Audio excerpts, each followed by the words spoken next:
the room. So let's go back on the record and we will proceed with summary statements from each side.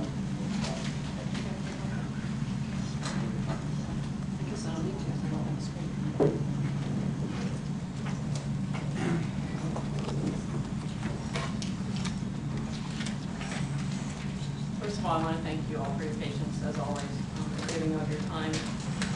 This is a very important process, and we appreciate the time that you and the attention that you give us. We bring the case before you. I will be brief because we've been here a long time, and I'm pretty sure you all understand what the facts are very clearly. And the facts of this case are not in dispute. It is undisputed that Mr. Snipes posted a Facebook message the morning after the George Zimmerman verdict, not guilty verdict, was delivered. He doesn't deny that. He admits that it was with regards to Trayvon Martin. He was referring to Trayvon Martin when he said, "Another thug gone, R.I.P. rest in peace." He does not deny that when he went to work that afternoon, that same afternoon, again within less than 24 hours since the verdict came out, that he decided on his own, took his own initiative to find a picture, specifically this picture, and post it or send it in a group text message to two subordinate officers of his, one that worked directly for him, as well as another captain in the agency, and friends. Does not deny he did that he started this. And that's what's important for you to reflect upon when you're making your decision. The facts are not in dispute. He did it. He said he did it. He admitted doing it. He sent this picture. He responded to the picture of the depiction of Trayvon Martin with "These Skittles are to die for." He responded, "Laugh out loud." He admitted all the things with which he was charged and for which he was terminated. The questions that you need to keep in mind here is that this is not, or the issue you need to keep in mind here is that this was not a heat of the moment where he just shouted something out or posted something and then went, "Oh my God, I shouldn't have done that, let me fix this." This took place over a period of a couple of days. It started on Sunday morning. It went into Monday afternoon when he was at work on duty as a law enforcement officer.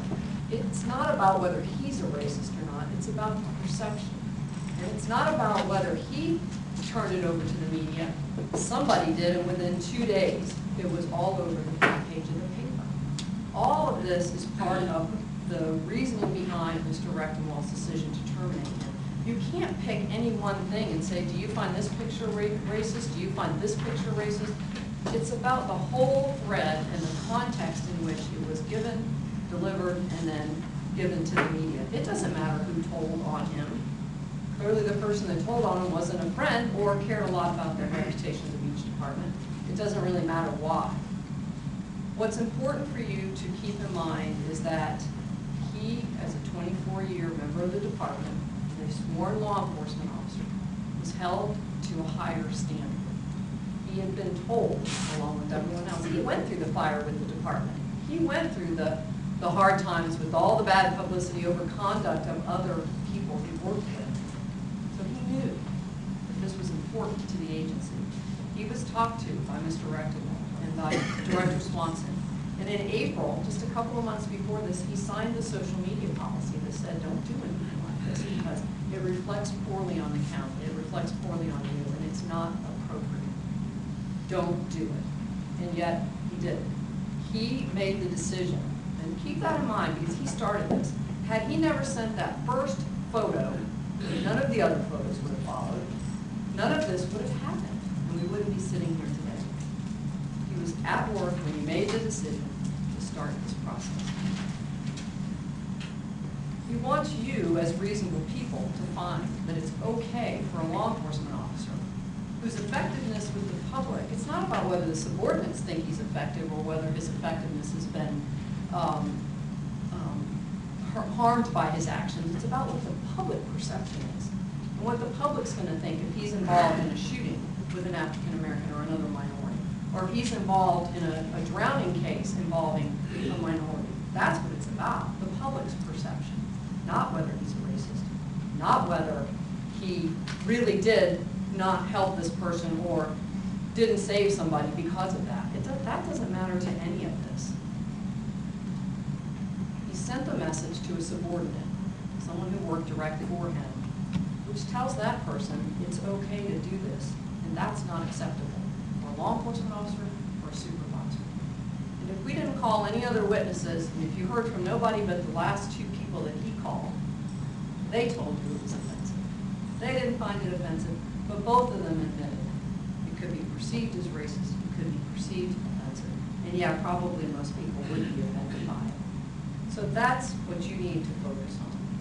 It wasn't appropriate to respond to a picture of a 17-year-old dead person that said these Skittles are to die for, laugh out loud. That wasn't appropriate for law enforcement or any other county. So at the end of the day, as we ask you to do in every case, we ask you to look at the letter of termination, at the violations with which he was charged. I'll start at the bottom, the social media policy. There's no dispute that he posted something on Facebook that was inappropriate. Whether you consider it derogatory or not, it was inappropriate for him to say that, to refer to Trayvon Martin in that manner. Whether you consider the word thug racist or not, doesn't really matter. As the code of conduct that he and all county employees are to uphold, they're expected to conduct themselves in a manner to give credit to the county government. Well, you saw the newspaper article Mr. Smith held up, and if you read the paper over the last several months, you know that this has been a huge issue for the county beach department. He was charged with that one that we don't see too often anymore, any conduct on or off duty that reflects unfavorably on county as an employer. Well, there could be no clearer case than this. His conduct, when he did the Facebook posting, was off duty, yes. So his conduct off duty was inappropriate. He had 336 Facebook friends that could conceivably have seen that message and or passed it on. But then when he's on duty, in uniform, wearing that gun, carrying that badge, and representing the citizens of Volusia County, he reaches into the internet or wherever and starts this textbook threat and continues it into the next day. So there can be no doubt that his conduct, both on and off duty, reflected unfavorably on the county as an employer. He was also charged with employees shall not make derogatory remarks concerning race, sex, religion, age, national origin of any person. And that's what it says. It's very clear cut. Mr. Haar would have you believe that the use of the N-word in the context that Mr. Haar began that text, because he isn't the one that typed it in there. Well, he is the one. He picked it off the internet or wherever he got it, and he sent it out. Pardon the interruption. She's just accused me of using that word in a text. She said, Mr. Haar, you typed in that word? No, we didn't. No, I said Mr. Haar would have you believe that it was okay for that to happen, for Mr. Snipes to do that. No. That's what he asked you to believe. Well, he didn't write that. He just picked it and sent it on. And therefore, he didn't use that derogatory or racial comment. But that's not what the policy says. The policy is very clear. He did do it. He admitted to doing it. And therefore, you must find that he violated that directive. And finally, and the one at the very top of the page, the directive dealing with the beach division, employees shall not engage in any conduct which constitutes neglect of duty. And Mr.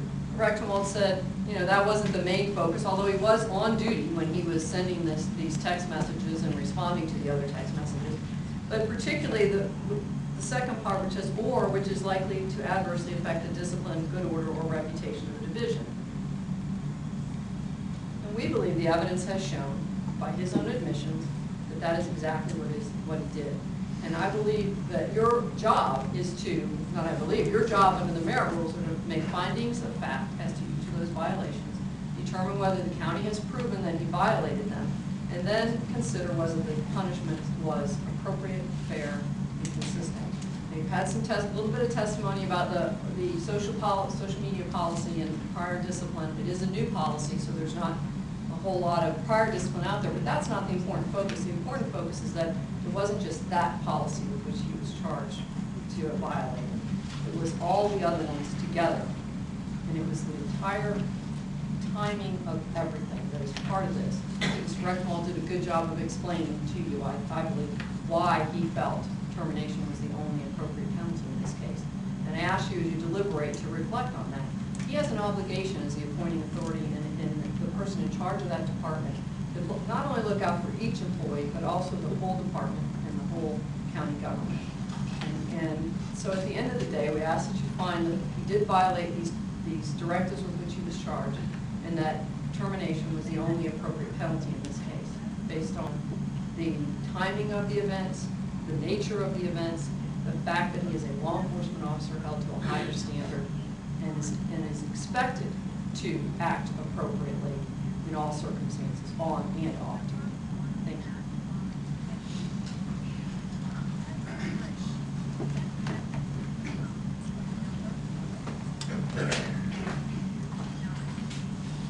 Ladies and gentlemen, I have the senators and opposing counsel.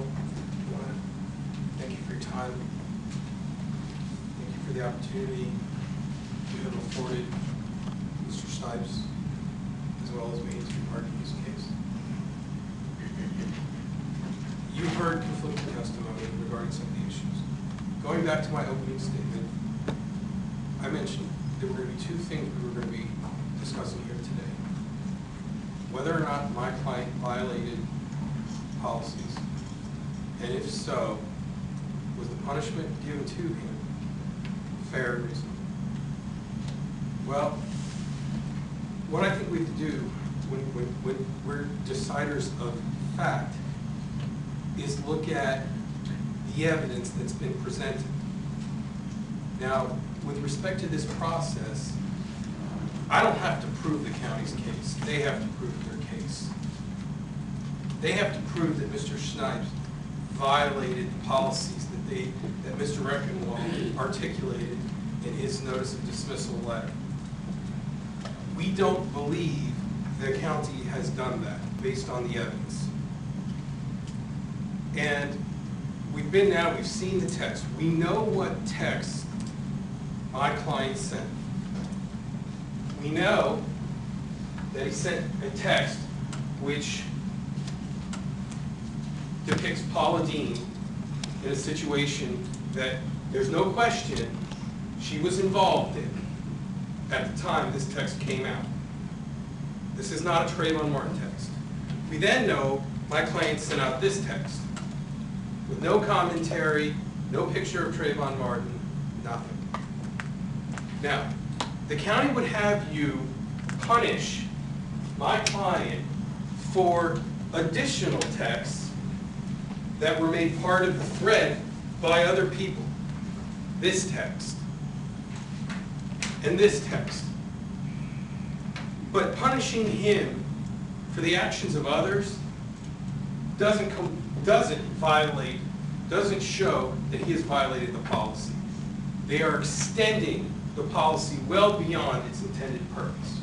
The intended purpose, as it's written, is to prevent employees from making derogatory remarks concerning race, sex, and religion, age, national origin of any person. Now, as deciders of fact, we have, or rather you have the advantage of the evidence that's been presented to you here today. You get to weigh the evidence.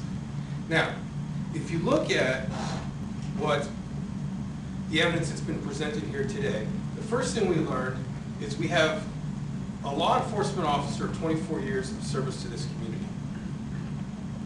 A man who every single witness agreed has never uttered the N-word, whether at work or off work. And the officers who testified are his friends. They socialize with him. They've never heard him use that word. Now, you have an officer who has served this county without any indication of prejudice, and that's per Mr. Reckenwald's testimony. Now they would have you believe that the county's trust has been violated based on a news journal report. Well, that's simple enough. Where's the testimony? Where's the people who've lost trust in him? You were asked to assume that some people might find something offensive.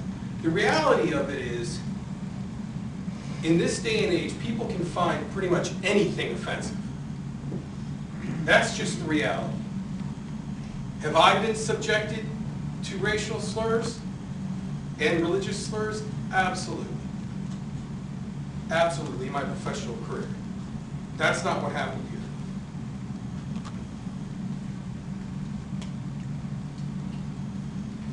The testimony from Mr. Reckenwald, who made the final decision, is that some people might find it offensive in our community. Look at what he put in here. You have engaged in behavior that threatens the respect and trust of the community and jeopardizes the perception, that the department enforces the law fairly, even-handedly, and without bias. Okay, where's the evidence from anyone? The county was well within its prerogative to bring people to this hearing to substantiate his opinion. This is one man's opinion. He's assuming something, and he's got no evidence of it. Then it goes on to say, as a result of your actions, when you or another officer in the department make an arrest of a minority, members of that community may assume that the arrests are a product of bias rather than well-founded protective law enforcement. Okay, where's the proof? Where's the testimony that somebody might think that? We've heard none. Yet these texts took place in July, so the county has now had 5 months to come up with some witnesses to back up what Mr. Reckenwald put in his report, and they produced none. The reason being is because there is no evidence. There's been no evidence that's presented to you that Mr. Snipes is a racist, that he displays racist behavior. He sent out a text while he was working at the ocean deck. He did. He commented on Paula Dean. Now, here's the thing about that too, and this is where I think the county would have you believe something which isn't really what happened. Those texts, and that text thread was between my client and 9 others. My client made sure those texts didn't go public. Why are those texts now public? Because some of the members of the press have standing sunshine law requests that if an IA is opened up by the county, they get sent notice of it. Simple. So my client took steps. His Facebook page, they say he showed no remorse. His Facebook page, entirely private, 335. Okay, so 335 people who are members of his Facebook page might have been offended. All right, where's the testimony? The county was unable to produce a single witness apart from besides Mr. Reckenwald and Captain Vanis, who found the language offensive. Didn't produce any of it. That was a private Facebook page. It was intended to be private, but what happened? Captain Vanis asked one of his employees to log on to Mr. Snipes' Facebook page in order to look for something. What did he find in terms of any other text? Nothing. You had all of Mr. Snipes' Facebook to find something else. There was nothing there. And as you heard from every single witness, the term thug is not specific to any race.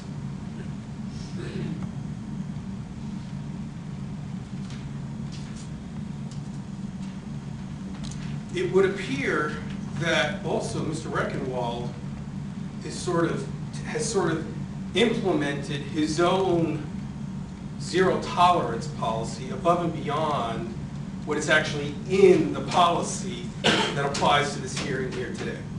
Mr. Reckenwald has told you, if something ends up in the paper and it doesn't make the county look good, it's trouble. It's trouble. That's quite a high standard to place on any employee, because we can't determine how events are going to be reported. The reality is our government is going to be reported on. Quite frankly, the decision that the panel makes here today is going to be in the news. We can't control whether, the press reports things accurately, inaccurately, good or bad. But yet, my client is being terminated for doing that. Now, let's move on.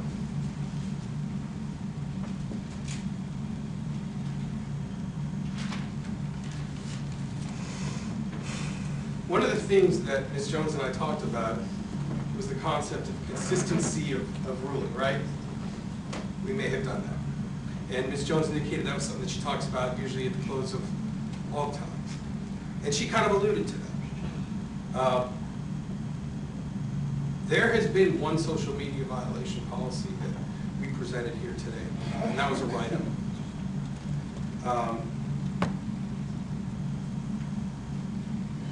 All that we ask when you look at the facts here today is to not assume what the public might think, to not assume whether people might find an arrest Mr. Snipes makes as being racially biased. We're just asking you to rely on the testimony. And so far there's been none. None. His co-workers have talked about how the termination of Mr. Snipes from the Beach Patrol has hurt their department. You heard John Texter talk about it. Not only that, you then heard Russell St. John. Now remember, these are still employees of the county. You heard Russell St. John testify to the fact that Mr. Snipes, even when he's off duty, not getting paid, is still willing to help. You've heard testimony from Mr. Reckenwald. Mr. Snipes has saved hundreds of lives. What about that public perception? That's fact. That's evidence you've heard here today.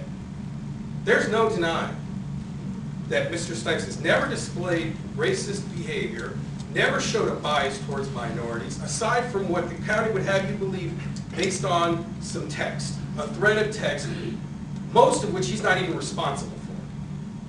There's and this is how I'll wrap up. Ms. Jones said, well, if Mr. Snipes hadn't sent that initial text, then none of this would have happened. That's a heck of a leap of faith. Once again, that's her throwing out an opinion with nothing to substantiate it.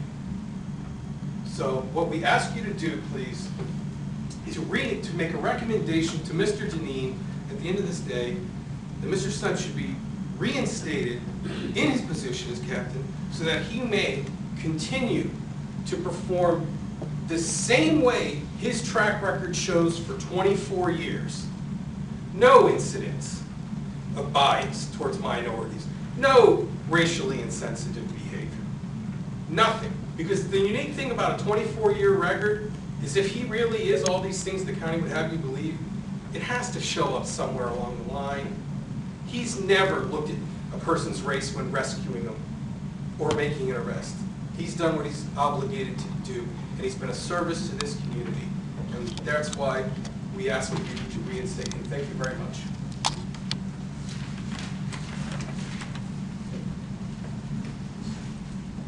All right, thank you everybody for your time. We're going to bring that portion of the to a close now. And deliberations, I would like to say thank you. It's always difficult to hear these appeals. Average reaction, but it is letting me know that both sides have competent and passionate. That said, we'll ask that you go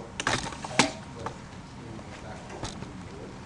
So I would like to take some of these off issues every day of these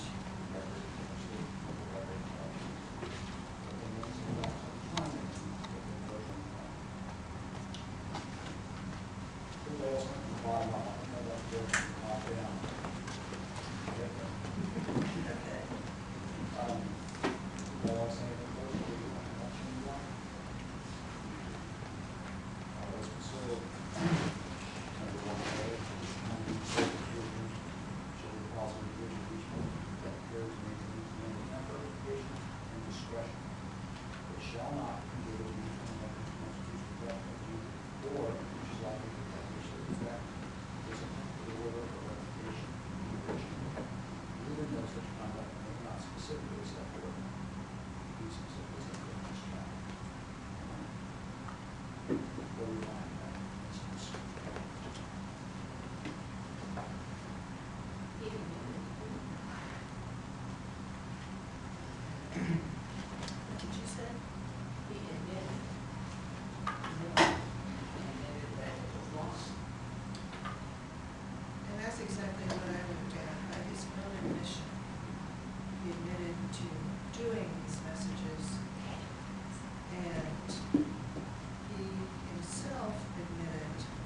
he referenced Trayvon.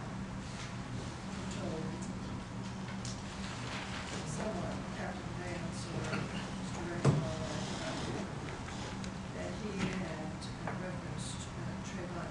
The other thing that bothers me about this statute, I take it seriously, is the neglect of duty. By his own admission and by his lawyers and the county, they have records, they have a timeline that states that he did some of this while he was on duty. And that's the first thing that bothered me about the statute, was neglect of duty.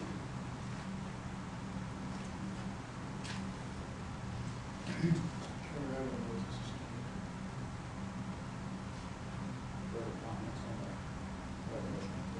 Second, floor discussion. Further discussion.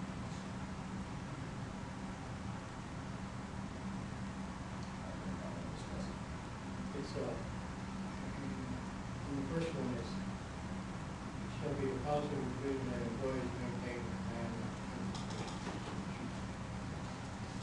discretion.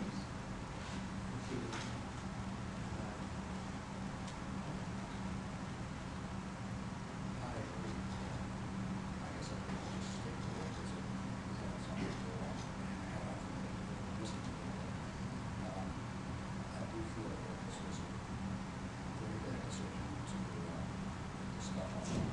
Excuse me. I just know who was missing it. Steve Roberts was, I think, You can't pick it up on the. You never know who's going to hear it. Speak up.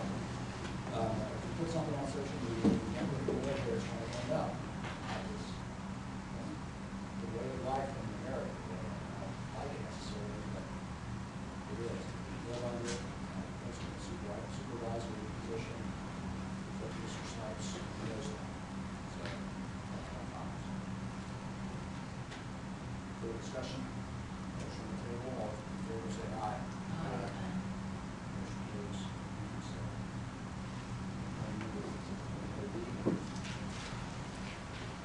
Derogatory ethnic remarks, employees shall not make derogatory remarks regarding race and sex, religion, age, or national origin of the person relative to yours. I'm not worried about the race, sex, religion, age, or national origin. I'm just going to say that as a captain, what do you mean about judgment, originating and sharing careful and sensitive information to a group, some of which are his own subordinates. I mean, I don't think we have to throw in race or anything else. It's very proper thing to do. For a person, 24 years of service, social media, especially when there's a policy that says it should. There is some policy that was, should be fresh in your mind. And this whole time it was part of the trial was such a hot button issue. There was reason to understand why be careful on your remarks on the floor. He is just an friend. Recommendation to sustain, Part B. Second. Motion to approve. Further discussion? Hearing none, all those in favor, motion say aye. Aye. Opposed, like sign.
the whole thing was just a breach of common sense. I don't think that Mr. Snipes is a racist, and I don't think he ever acted that way, but in light of what was going on at that time, and in light of what the police patrol has been through the past year or so, the news that came out reflected on failure of the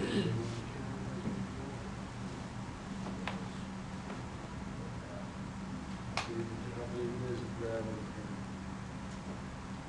And I agree with that. The timeline in and of itself was a factor when we were into this. Motion on this particular item. Make a motion to suspend. Further discussion? Hearing none, all in favor of the motion say aye. Aye. Opposed, like sign. Motion carries. Item concluded.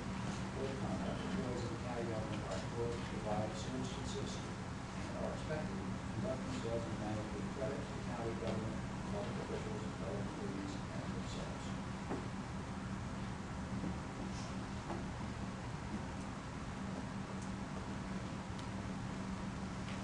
I want to suspend. Motion on the table, any use or allow,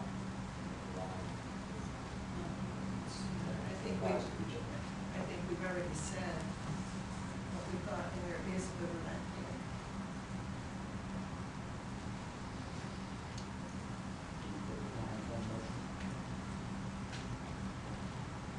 Yeah, it's just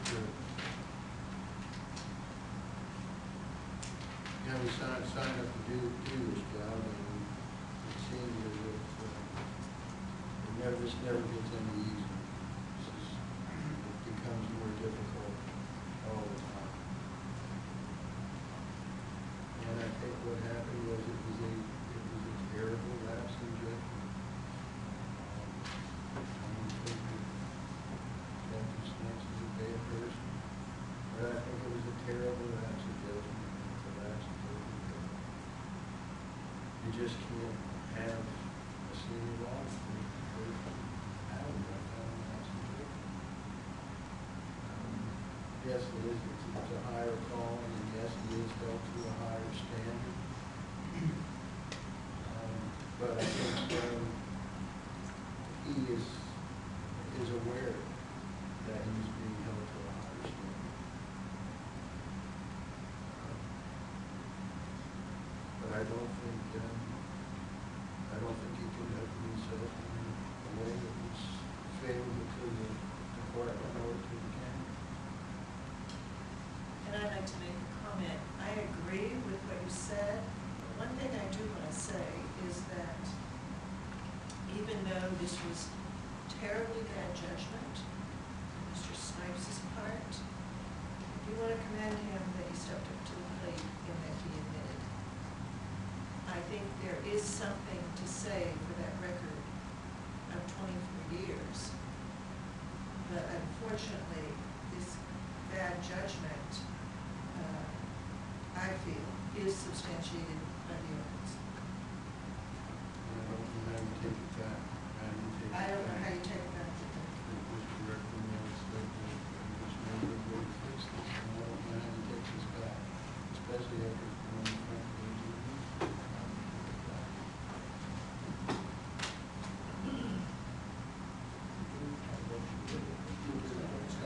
We were discussing. Yes. Further discussion? Hearing none, all in favor of the motion say aye.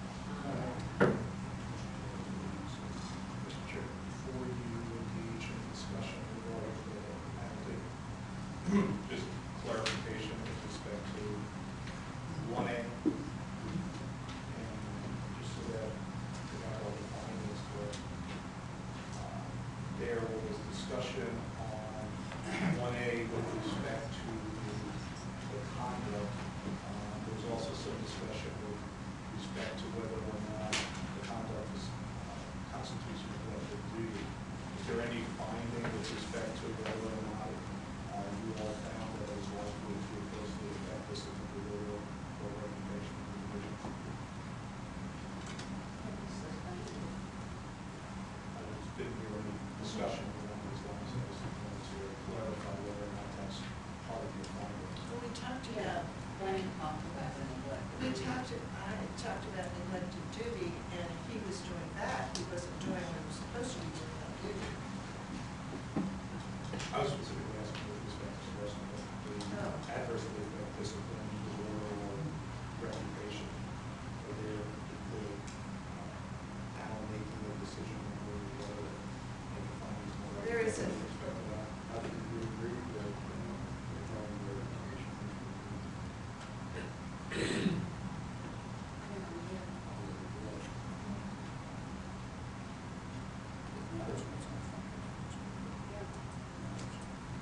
you agree. put one thing on there. I agree. One I thing don't, too many.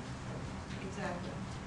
And I don't think Facebook is private, even though you have friends in a select group. I disagree with that statement, and I agree, even one person is one too many. I'll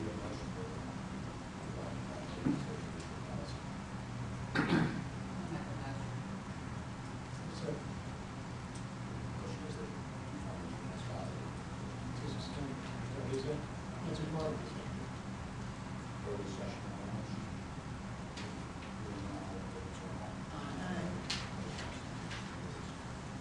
See, right here, this, right, it's right on this one, in this case, how we do. That's where I'm at. He's a 24-year, almost exemplary employee. Don't know how old you are, Mr. Stubbs, but maybe you didn't hear the time that. But I would hate to see a person like that lose their job. This social media thing is new. I know it's very serious.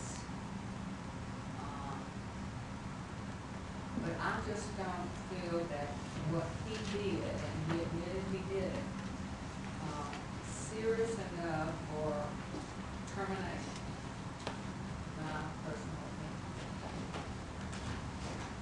Well, let's look at that. Yes, we,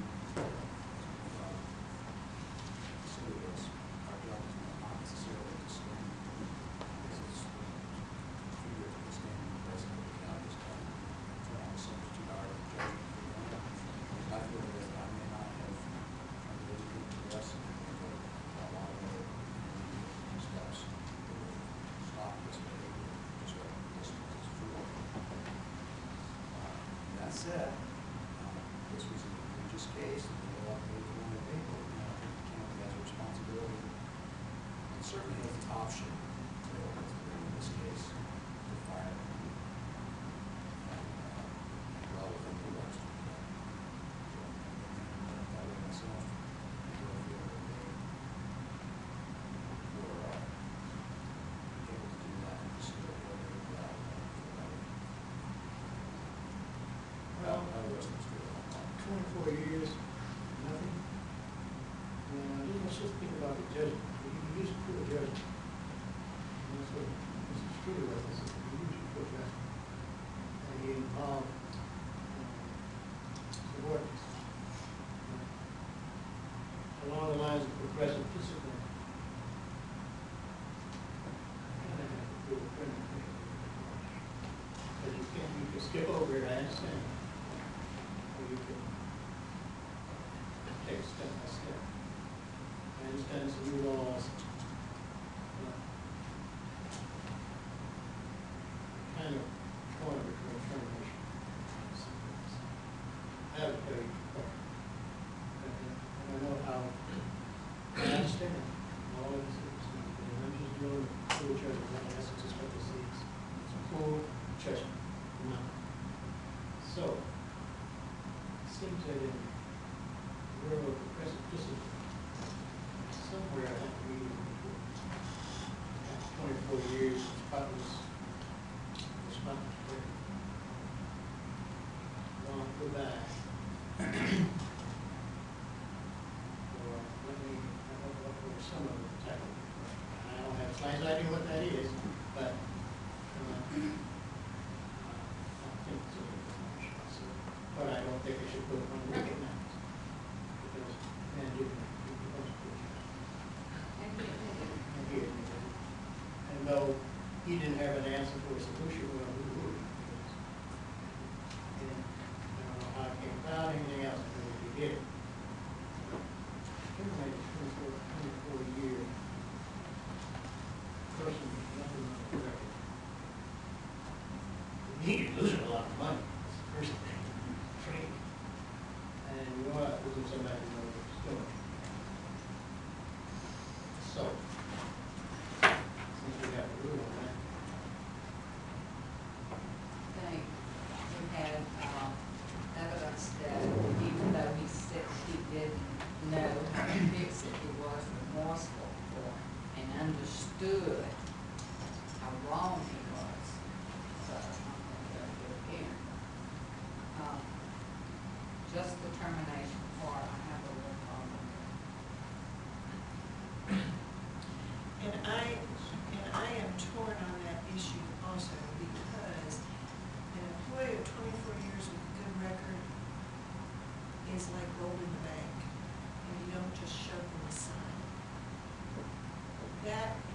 really bothers me.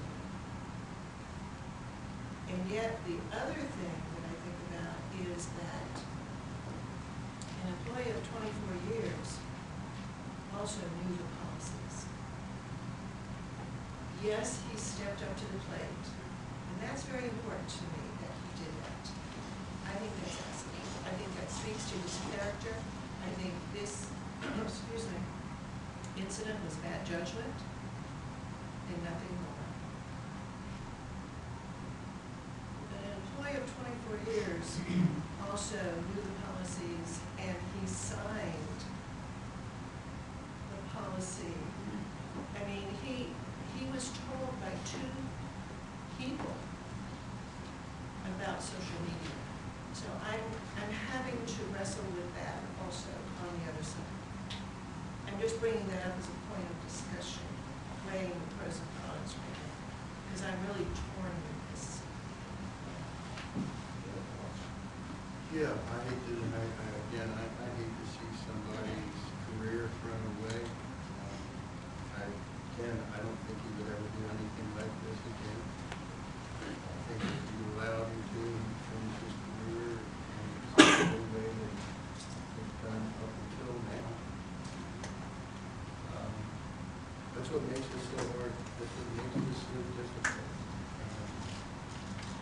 One moment or one day of bad or questionable judgment could flush a whole lifetime of work down too. It's just really hard to be a part of. It's hard to be a part of.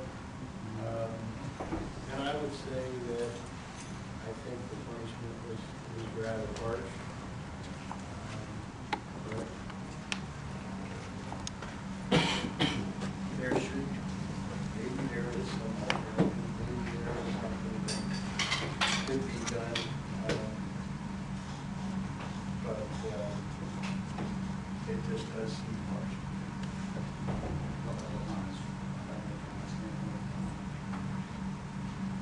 There wasn't one isolated instance, it was over the course of 2 days.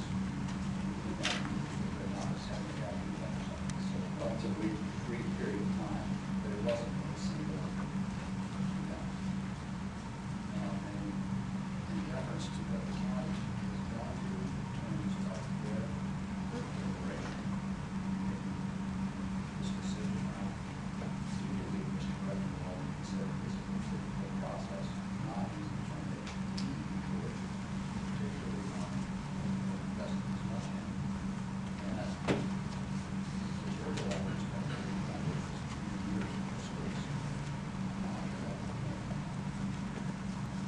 Whether I would have done it this way, I'm not sure. I would probably have to think about it longer than just how many hours we do a day. And spend a few long, always see if it's nice thinking about it. I don't think that happened in this case. So whether I would substitute my judgment for what Charlie has done in this case, I'm not sure. I just want to make one final comment, and that is that I am sorry that we did not hear from Mr. Snipes himself. I would like to have heard what he said about it and just been able to gauge his level of remorse, tone of his voice, and just exactly what words he would have used. I'm just sorry he did not testify. I just wanted to say that. And I know this is a man's career. It's a decision not to be made lightly. It's a tough one by the county and by us. That's it.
response to that policy, or I would say that I don't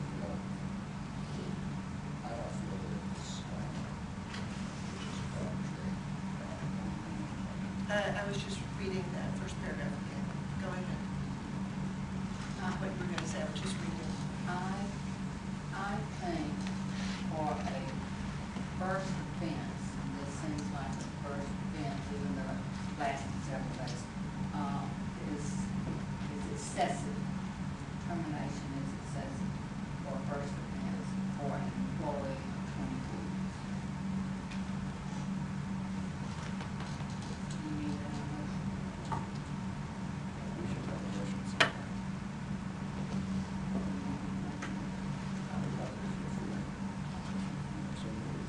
I make a motion that we find that termination is excessive in this case.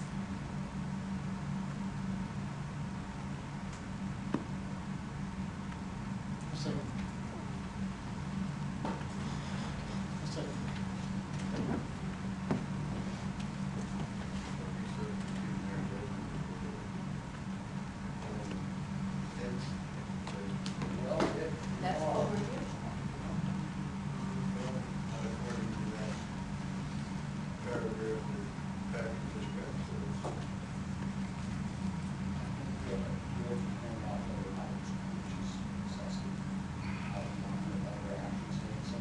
Which I don't think we did. Mr. Chair, if I could, I just want to, given the fact that you all are looking at the document, that the folks in attendance here can't see what you're referring to, is the personnel board hearing procedures under section Roman numeral Roman numeral 8B. Could you just, if you don't mind, Mr. Chairman, just read it one line, so Again, oh, did you read what you did? No. Or you can read that last line about it. I would like you to read all of it again. all right, and I would point out- Please. I would point out that this is not how this works. These are guidelines set out to help us with these deliberations, so Okay. not, it's not codified in the law necessarily. I don't know if it's been codified into law, but I will read it again. Provide the penalty. The board's determination as to whether and to what extent the employee was guilty of the charges will determine the question of whether a punishment assessed for the service agreement should be upheld or modified. Sounds like a should have been for us, we should really recommend it or to if you're in fact, with a somewhat different penalty or somewhat more severe, it will